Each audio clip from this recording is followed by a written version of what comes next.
তাই মহাপ্রভু আমার নেমে এলেন যখন, আচণ্ডালে নাম বিতরণ করে দিয়ে গেলেন আর বললেন, হরের নাম হরের নামৈব কেবলং কলো নাস্ত্যেব নাস্ত্যেব নাস্ত্যেব গতিরন্যথা। তাই কলিযুগে ভগবানকে পাওয়ার একমাত্র শর্তই হলো ভগবানের নাম করা। তা আপনারা তো এখানে সবাই কীর্তন শুনতে এসেছেন, তাই না? গান তো আমরা করছি, আপনারা শুনছেন, সুতরাং আপনাদের তো নাম করা হচ্ছে না। তাই একটু নাম তো করতে হবে নাকি? শুধু কি কীর্তনিয়াই গান গেয়ে যাবে? সংকীর্তন কাকে বলে? সংকীর্তন শব্দটি যদি ভাগ করা হয় তাহলে কীর্তন শব্দটা হলো ভার্ব ফর্ম। কীর্তন শব্দটি ভার্ব, কিন্তু এই যে সম শব্দটা এটা কিন্তু প্রিফিক্স। সম মানে হলো সম্যক রূপে। সম্যক রূপে যদি কোনো মানুষকে ভগবানের নাম করতে হয় তাহলে একজন মানুষ কীর্তন করলে হয় না, যতজন সঙ্গে আছেন সবাইকে একসঙ্গে কীর্তন করতে হয়। তাহলে আমি একা কেন করব? 3 ঘন্টা ধরে আমি একাই বকে যাব আর আপনারা কিছু করবেন না, এটা হয়? তাই আমি কীর্তন তো করবই, কিন্তু আমার সঙ্গে আপনাদের সবাইকেও একটু নাম করতে হবে। করবেন তো? বলুন হ্যাঁ, ঠিক আছে। তাহলে আপনারা সবাই মিলে এমন একটা গান আমরা গাইব যেটা আমরা সবাই জানি। সবাই মিলে আমরা ভগবানের নাম করে তারপর ভগবানের লীলাতে প্রবেশ করব। সবাই মিলে গান দেখি। ভজ শ্রীকৃষ্ণ কহ শ্রীকৃষ্ণ লহ শ্রীকৃষ্ণের নাম রে। ভজ শ্রীকৃষ্ণ কহ শ্রীকৃষ্ণ তোমরা লহ শ্রীকৃষ্ণের নাম রে। ওগো যে জনা শ্রীকৃষ্ণ ভজে সে হয় আমার প্রাণ রে। শ্রীকৃষ্ণ ভজে সে হয় আমার প্রাণ রে। বলছি এটা কি যুগ? কলিযুগ। এটা তো দাপর যুগ নয়। তাহলে শুধুমাত্র দাপর যুগের ভগবান নিয়ে গান গাইলে হবে? দাপর যুগের ভগবানই যে কলিযুগে নেমে এলেন তার রূপ নিয়েও তো একবার গান গাইতে হবে। তাই সবাই আবার গান দেখি। ভজ গৌরাঙ্গ তাই লহ গৌরাঙ্গের নাম রে। একবার ভজ গৌরাঙ্গ গৌরাঙ্গ লহ গৌরাঙ্গের নাম রে। ও যে জনা গৌরাঙ্গ ভজে সে হয় আমার প্রাণ রে। যে জনা গৌরাঙ্গ সে হয় আমার প্রাণ রে। একবার দিন গেলে হা গৌরাঙ্গ যে বলে একবার রে। দিন গেলে হা গৌরাঙ্গ যে বলে একবার রে। ওগো সে জন আমার হয় তার রে। ওগো সেই জনা আমার হয় আর আমি হই তার রে। একবার ভজ গৌরাঙ্গ কহ গৌরাঙ্গ লহ গৌরাঙ্গের নাম রে। একবার ভজ গৌরাঙ্গ কহ গৌরাঙ্গ লহ গৌরাঙ্গের নাম। শ্রী গুরু প্রেমানন্দে নিতাই গৌর হরি বল। হরি বল, হরি বল। বাহ! তাহলে মহাপ্রভুর ইচ্ছা সংকীর্তন করা, তা আপনাদের করা হয়ে গেল। এবার আজকে আমরা শ্রী বাঁধগোড়া কালী মন্দিরে কীর্তন করতে এসেছি। বাঁধগোড়া কালী মন্দিরের মা আমাদের কীর্তন আজ শুনবেন। কালী মন্দির মন্দিরে যখন এসছি তখন একটু মা কালীর কথা না বললে কি ভালো লাগে? এই যে মা কালীর রূপ আমরা পূজা করি, এই মা কালীর রূপ নিয়ে আমেরিকাতে খুব বড় একটা প্রশ্ন উঠেছিল। কখন? বিবেকানন্দ যখন গেছিলেন ধর্ম মহাসভার জন্য শিকাগোতে, তার ঠিক 100 বছর পরে শিকাগোতে আবার ধর্ম মহাসভা হয়েছিল। সেই ধর্ম মহাসভায় গিয়েছিলেন ডক্টর মহানামব্রত ব্রহ্মচারী মহারাজ। সেই ডক্টর মহানামব্রত ব্রহ্মচারীকে একজন বিদেশিনী জিজ্ঞাসা করেছিলেন, আচ্ছা আপনাদের হিন্দু ধর্ম তো নাকি অনেক উচ্চমানের ধর্ম, কিন্তু তবু আপনাদের ধর্মে কেন উলঙ্গিনী নারী মূর্তির পূজা করা হয়? এটা আমাকে বুঝিয়ে বলুন, কারণ এর দ্বারা তো নারীর অসম্মান করা হচ্ছে। যদি নারীর উলঙ্গিনী মূর্তি পূজা করা হয় তাহলে তো তার দ্বারা নারীর অসম্মান হয়। তাহলে এমন নারী মূর্তি আপনারা কেন পূজা করেন? এই প্রশ্ন করেছিলেন ডক্টর মহানামব্রত ব্রহ্মচারীকে।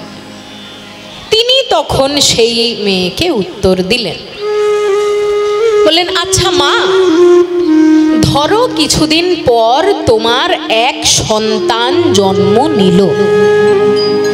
সেই সন্তানকে নিয়ে তুমি রাত্রিবেলায় একা বাড়ি ফিরছো।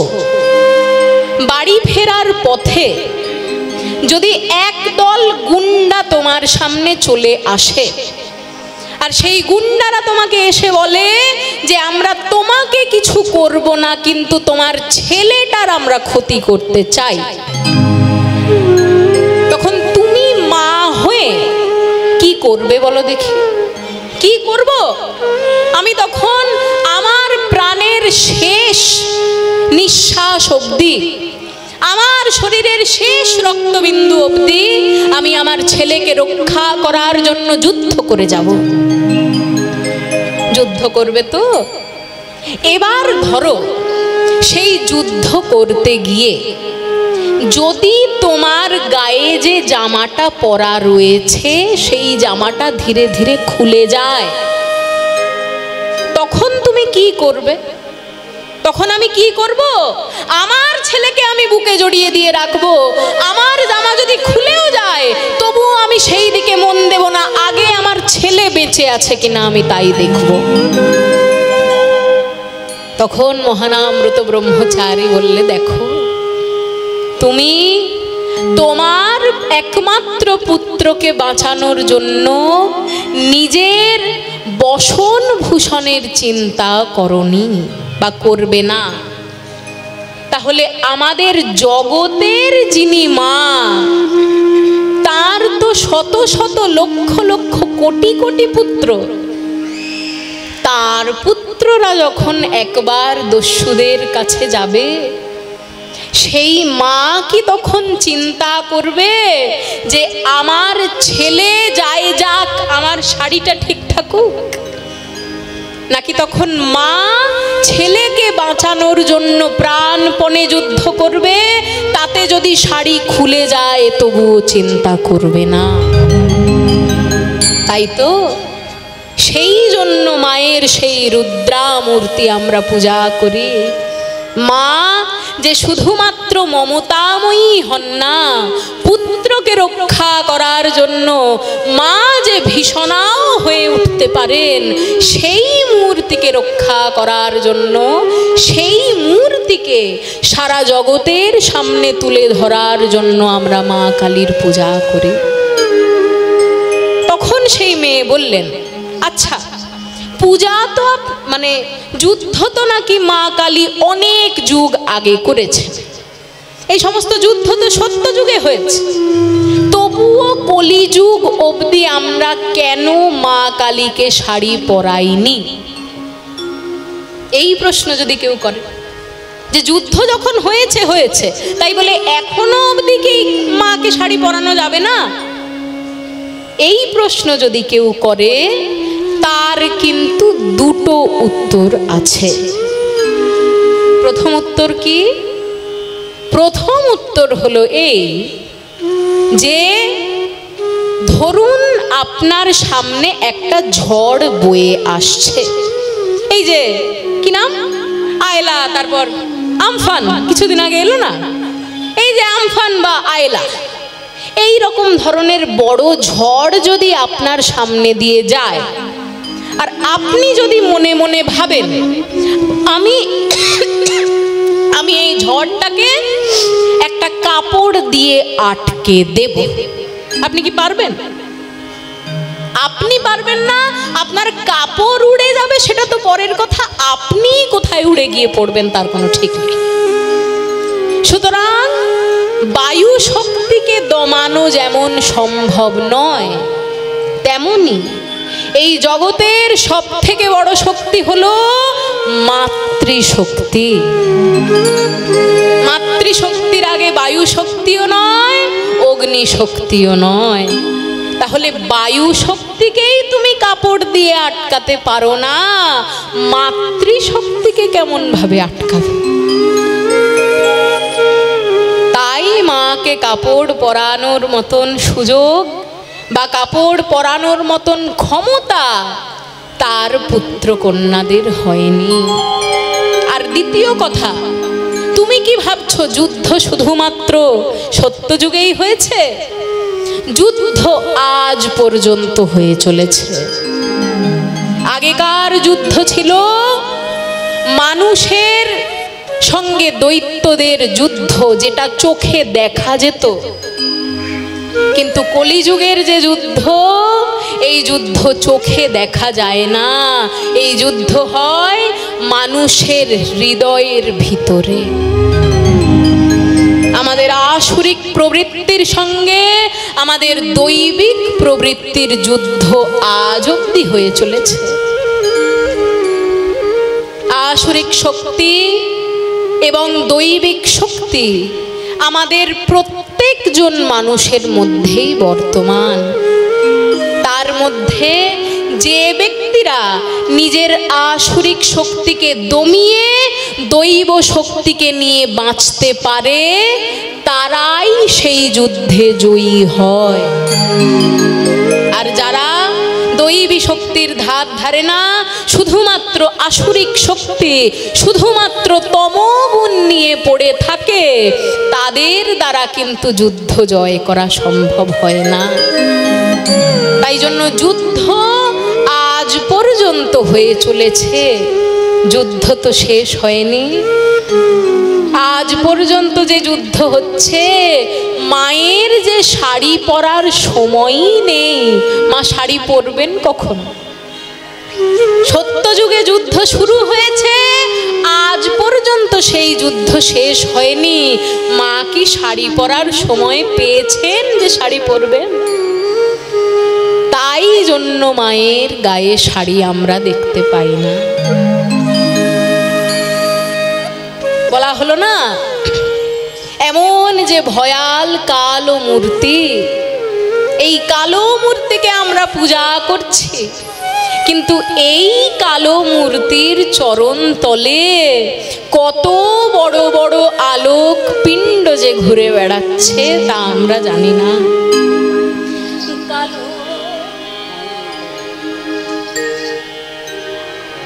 এই যে সূর্য, চন্দ্র, গ্রহ, তারকা, এই সমস্ত কিছু তো মায়েরই সন্তান।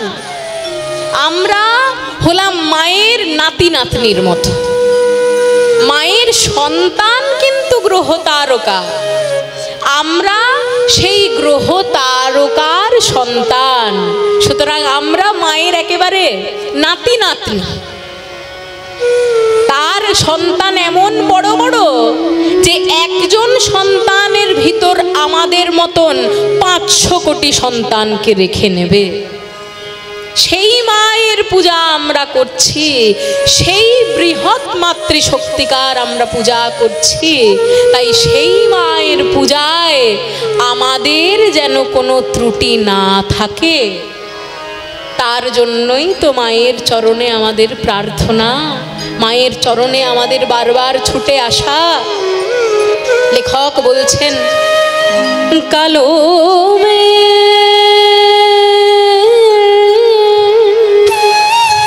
পায়ের তলায় দেখে যা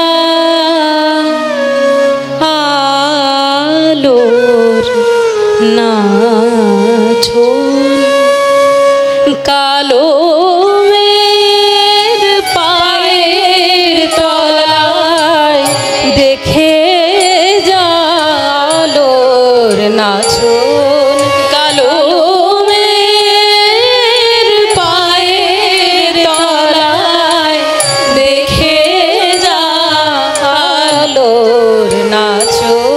ওই রূপ দেখে দেয় বুক পেতে শিব, রূপ দেখে দেয় বুক পেতে শিব, যার হাতে মরণ বাঁচন দেখে যা আলোর নাচন, কালো মেয়ের পায়ের তলায় দেখে যা আলোর নাচন। ওই কালো মেয়ের আধার কোলে শিশুর শোষে দোলে, কালো মেয়ের আধার কোলে শিশুর শোষে দোলে। রবি, শশী, চন্দ্র, তারকা যারা আমাদের মতন মানুষের কাছে ধরা দেয়ই না, আমাদের সৌরজগতের বা আমাদের আকাশ গঙ্গার মধ্যে আমরা যতটুকু দেখতে পাই ততটুকুই। আকাশ গঙ্গার বাইরে যেই মাত্র বেরিয়ে যায় স্যাটেলাইট তখন আর পৃথিবীর সঙ্গে সংযোগ রাখতে পারে না। কাজেই আকাশ গঙ্গার বাইরেও যে আরো কত নক্ষত্রপুঞ্জ জড়িয়ে রয়েছে আমরা জানতে পারি না। তবু এত ছোট ছোট মানুষ হয়ে আমাদের কত অহংকার যে আমি এই করেছি, আমি ওই করেছি। কিন্তু এত বড় চন্দ্র তারকারা ওই মায়ের কোলে খেলা করছে, সেই মায়ের কাছে আমরা কি আর নিজের অহংকার নিয়ে দাঁড়াতে পারি? কালো মেয়ের আধার কোলে শিশু রবি শোষে দোলে, কালো মেয়ের আধার কোলে শিশু রবি শোষে দোলে। একটুখানি রূপের ঝলক, একটুখানি রূপের ঝলক, স্নিগ্ধ বিরাট নীল গগন দেখে আলোর নাচন, কালো মেয়ের পায়ের তলায় দেখে যা আলোর নাচন।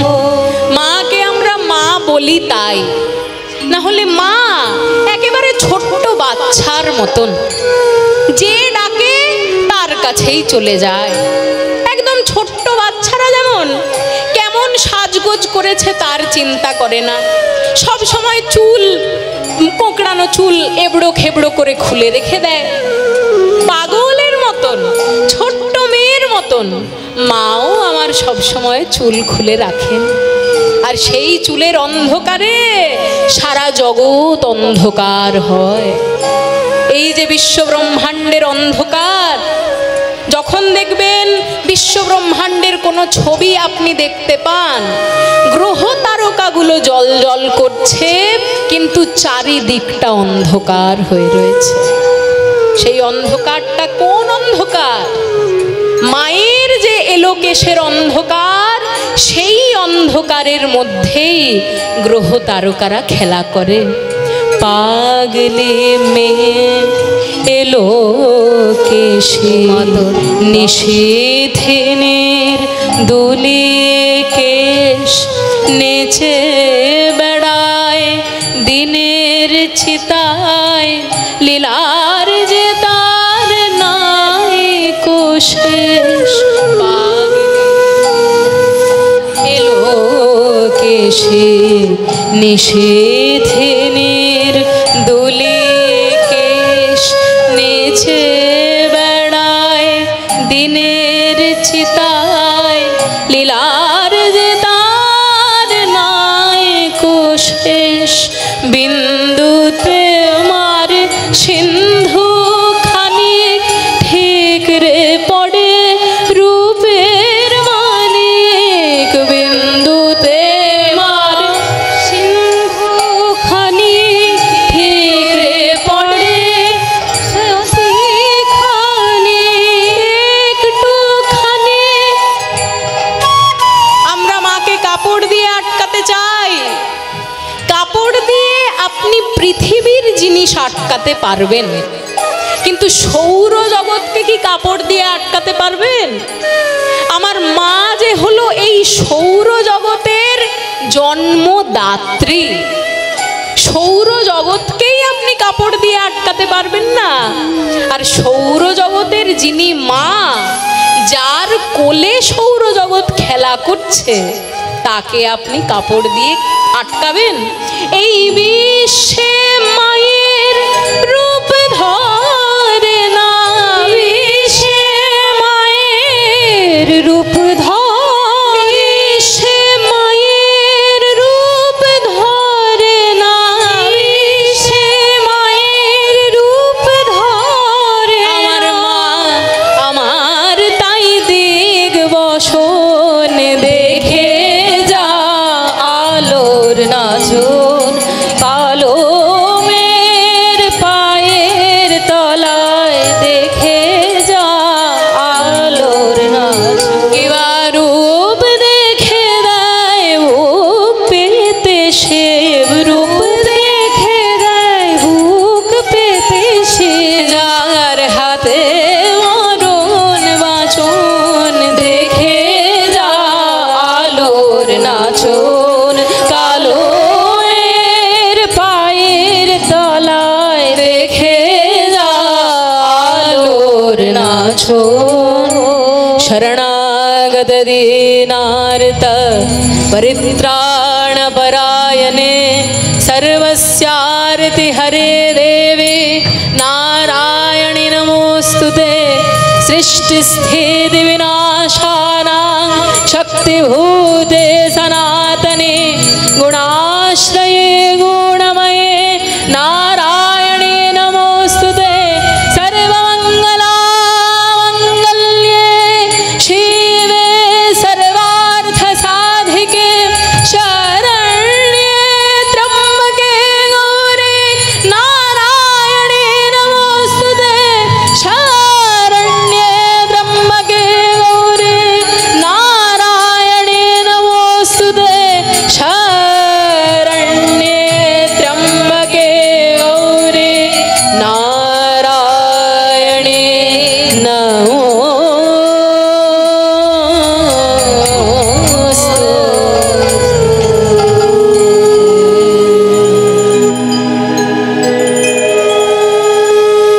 মায়ের চরণ তলে আজ আমরা গান গাইতে এসেছি। আপনারা সবাই নিজ কন্যা সম মনে করে যদি আমার কোনো ভুল ত্রুটি হয় যেন ক্ষমা করে দেবেন। এবার আমরা লীলায় প্রবেশ করি। আজ আমরা কি দেখছি? আপনা আপনি প্রভু ধরয়ে চরণে। এগো মায়েরা, বলছি ধরুন চোখের সামনে একজন মানুষকে দেখতে পেলেন যে নিজের দুটো পা জড়িয়ে ধরে বলছে আমায় ক্ষমা করে দাও। তাকে দেখে আপনি কি ভাববেন? ইনি পাগল, তাই তো? পাগলেই তো শুধুমাত্র নিজের পা নিজে ধরে বলবে আমায় ক্ষমা করে দাও, তাই না? কিন্তু মহাপ্রভুকে যদি দেখেন নিজের পা নিজে জড়িয়ে ধরে কান্নাকাটি করছেন, তাকে কি পাগল বলতে পারবেন?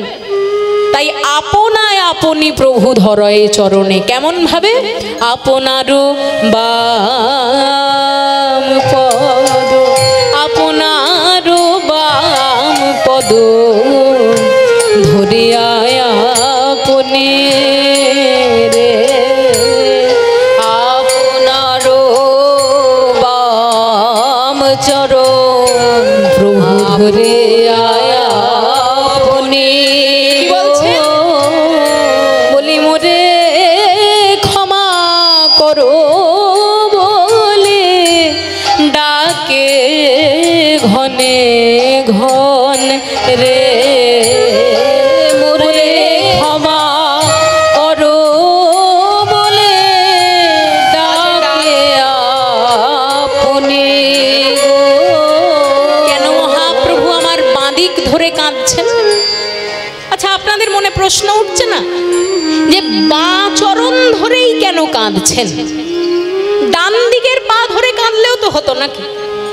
আমরা এইটুকু বুঝলাম যে যেহেতু মহাপ্রভুর ভিতরেই শ্রীকৃষ্ণ এবং শ্রী রাধা দুজনেই রয়েছেন, সেই জন্য মহাপ্রভু হয়তো আজকে মান রসে ডুবে এই কথা বলছেন। এতটুকু আমাদের বোঝা হয়ে গেছে। কিন্তু আপনাদের মনে এই প্রশ্নও তো আসতে পারে যে বাঁ পা ধরে ডান হাত দিয়ে তিনি কেন কাঁদছেন?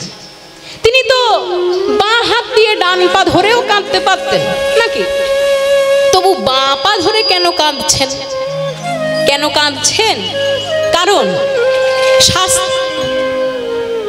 শাস্ত্রে বলা হয়েছে, শুধু শাস্ত্রে নয়, এখনকার দিনে অনেক জায়গায় আপনারা শুনতে পাবেন, দেখবেন যে নারী সুলভতা এবং পুরুষ সুলভতা, যাকে আমরা বলি ফেমিনিন এনার্জি আর ম্যাসকুলিন এনার্জি। ফেমিনিন এনার্জি মানে হলো নারী সুলভতা এবং ম্যাসকুলিন এনার্জি মানে হলো পুরুষ সুলভতা। বলা হয় যে আমাদের শরীরের বাঁ দিকটা নাকি ফেমিনিন এনার্জিতে ভরপুর থাকে, মানে নারী সুলভতাতে ভরপুর থাকে, এবং ডান দিকটা ম্যাসকুলিন এনার্জির জায়গা, পুরুষ সুলভতার জায়গা। সেই জন্য ডান দিকটা যেহেতু পুরুষের দিক, বাঁ দিকটা যেহেতু নারীর দিক, সেই জন্য বাঁ চরণ ডান হাত দিয়ে ধরলেন। অর্থাৎ নারীর দিক কল্পনা করা যেতে পারে রাধারানীর, এবং ডান দিকটা কল্পনা করা যেতে পারে শ্রীকৃষ্ণের। রাধারানীর পা ধরে আজকে শ্রীকৃষ্ণ কাঁদছেন, এইটি মহাপ্রভু বোঝাতে চেয়েছেন। আজ বিভোর হইলা গোরা, বিভোর হইলা গোরা, আজ পুরাবেরো ভাবে রে, বিভোর হইলা গোরা, আজ পুরাবেরো ভাবে, কিন্তু কাছের পারে সদে সবে সবে মিলে কিছু কহিছে না তবে রে, আপনারও বাম পদ প্রভু ধরে আপনি। পার্ষদগণ আজকে মহাপ্রভুকে নিয়ে কোনো কথাই বলছেন না। কেন বলছেন না? কারণ মহাপ্রভুর ভাব নিয়ে যদি সাধারণ মানুষ কথা বলতে যায়, সেটা সমুদ্রের সামনে দাঁড়িয়ে সমুদ্রের ঢেউয়ের ভবিষ্যৎবাণী করার মতো। কেমন জানেন? ধরুন আপনি সমুদ্রের তীরে দাঁড়িয়ে আছেন, কথাগুলো আবার ইকো হয়ে যাচ্ছে। কি? তাহলে আপনি কি করছেন যে বারবার কথাটা এদিক ওদিক হচ্ছে? যাই করছেন, একটু আগে তো ঠিক ছিল। এবার মহাপ্রভু আমার নিজের চরণ ধরে ক্রন্দন যে করছেন, সেইটি দেখে পার্ষদেরা কেউ কিন্তু কোনো কথা বলছে না। কেন বলছে না? ধরুন মায়েরা আপনারা দীঘার তীরে ঘুরতে গেছেন, দীঘার সমুদ্র সৈকতের তীরে দারুণ হাওয়া খাচ্ছেন। দীঘার তীরে দাঁড়িয়ে সমুদ্রের একটা ঢেউ আসছে, সেই ঢেউয়ের দিকে তাকিয়ে আপনি বললেন যে এই ঢেউটা খুব বড় হয়ে হয়তো আমাদের দিকে আসবে। ওমা দেখেন কি, যে ঢেউ নিয়ে আপনি ভবিষ্যৎবাণী করলেন ওই ঢেউটা কিছুক্ষণ আগে এগিয়ে এসে একেবারে মাটির সঙ্গে মিশে গেল। আবার অন্য কোনো একটা ঢেউয়ের দিকে তাকিয়ে বললেন এই ঢেউটা মনে হয় খুব ছোট হবে। দেখলেন কি, সেই ছোট বলা ঢেউটাই এমন ভাবে আছড়ে পড়লো আপনার দিকে যে আপনার সঙ্গে আপনার পুরো পরিবারকে ভাসিয়ে নিয়ে চলে গেল। সুতরাং সমুদ্রের তীরে দাঁড়িয়ে ভবিষ্যৎবাণী করা ঠিক নয়। ভবিষ্যৎবাণী কারা করবে? যারা সমুদ্র নিয়ে গবেষণা করেছে, আবহাওয়া দপ্তরের লোকেরা। তারা যদি কোনোদিন বলে দেয় আজকে সমুদ্রে এই সময়ে ঘূর্ণিঝড় উঠতে পারে, দেখবেন সেই দিন সেই সময় ঠিক ঘূর্ণিঝড় উঠবে। কেন? কারণ তাদের পড়াশোনাটাই হলো সমুদ্র নিয়ে, আবহাওয়া নিয়ে। ঠিক তেমনি সাধারণ মানুষ যদি মহাপ্রভুর দিকে তাকিয়ে বলে যে মহাপ্রভুর আজকে এই ভাব ভুল হয়ে যেতে পারে, কিন্তু মহাপ্রভুকে নিয়ে যারা গবেষণা করেন, পদকর্তাগণ বাসুদেব ঘোষ মহাশয় বলুন আর কৃষ্ণদাস কবিরাজ মহাশয়ই বলুন, তারা যে মহাপ্রভুর ভাবকে গবেষণা করবেন বলে বসে আছেন। তাই বাসুদেব ঘোষ মহাশয় বললেন, ওগো তোমরা বুঝতে পারছো না, মহাপ্রভু চরণে ডান হাত দিয়েছেন মানে রাধা রানীর কাছে গোবিন্দ ক্ষমা চাইছেন। আজকে মহাপ্রভু নিশ্চয়ই দুর্জয় মানের ভাবে ভাবিত হয়েছে। আর বাসুদেব ঘোষ তাহে আজ করয়ে বিলাস কেবা রাস রস গোরা চাঁদ করেলা প্রকাশ।